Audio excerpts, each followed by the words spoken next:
I wanted to provide really all of our customers, but I'm going to show some specific Firepower configuration. So maybe our Firepower customers also, with just a few quick tips with everything that's going on in the world right now. We're starting to see more and more reconnaissance and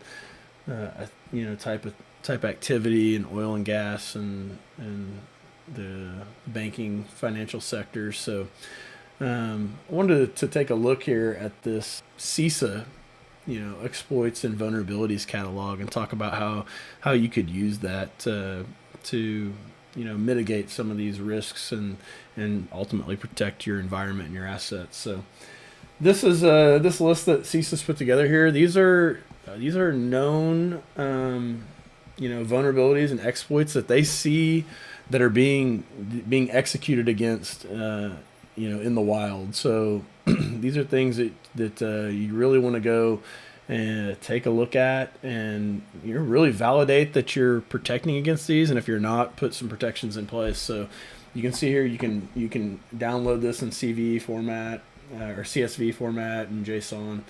But if you scroll down here and you look at just the different vendors and products, so if you're using like Adobe, most people are. I could highlight this CVE number and hit copy, and I'm going to show you how you can go do some validation in Firepower that you're actually protecting against this. So if I come over to Firepower here, I've got my intrusion prevention policy, and you can see it's my base policy is security over connectivity. But if you're using Firepower 7.0 or below, you're probably doing Snort 2. If above, you might be doing Snort 3. But I'll show you how to validate this in both. So if I click on Snort 2, I'm going to come in here, and it's going to launch.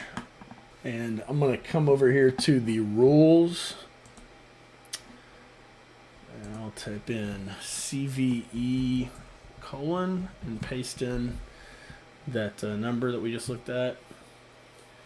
And you can see here I've got two rules for that CVE. I can select on that rule, go down to show details, and I can see that I'm drop and generate this event. Now if I wasn't doing that, I could select here, maybe if this was disabled or just generating an event, and I could choose to drop that and generate an event.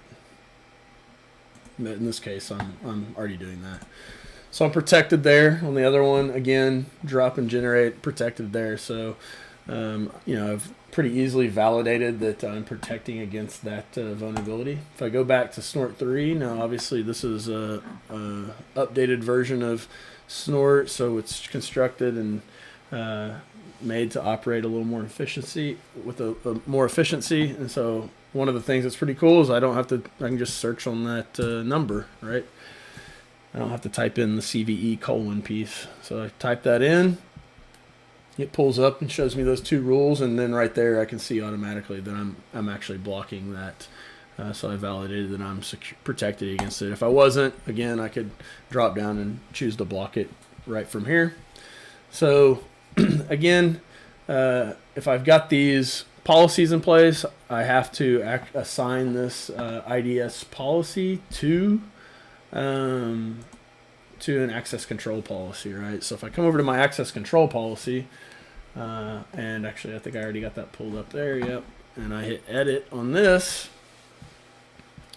policy, and you can see here I've got a couple rules I've got that have my IDS policy enabled. You can tell by the shield being illuminated there. So you can see my outside the DMZ, I'm inspecting that traffic, and I can click on that, and we can see here that it's got my IDS policy there in place. So I go ahead and hit cancel there. So one thing I'll say, one thing I'll say is that you do, obviously if you're trying to inspect traffic, we can't inspect encrypted traffic, right? So we need to decrypt, whether we're decrypting on the firewall, Firepower has that capability, or maybe we're using our secure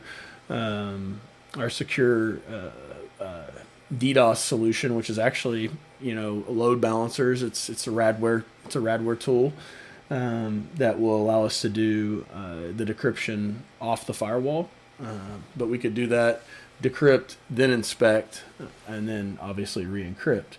And then the last thing is we want to make sure, obviously, that we're logging. So if you see here this logging icon illuminated, that means we're actually logging for that rule. So we want to make sure we've got logging turned on.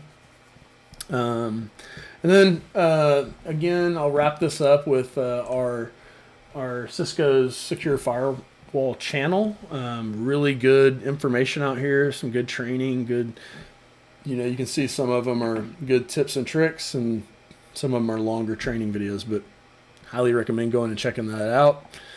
I appreciate you taking the time to watch this. Like and subscribe, and I'll keep some more videos coming. Have a good one. Talk to you later.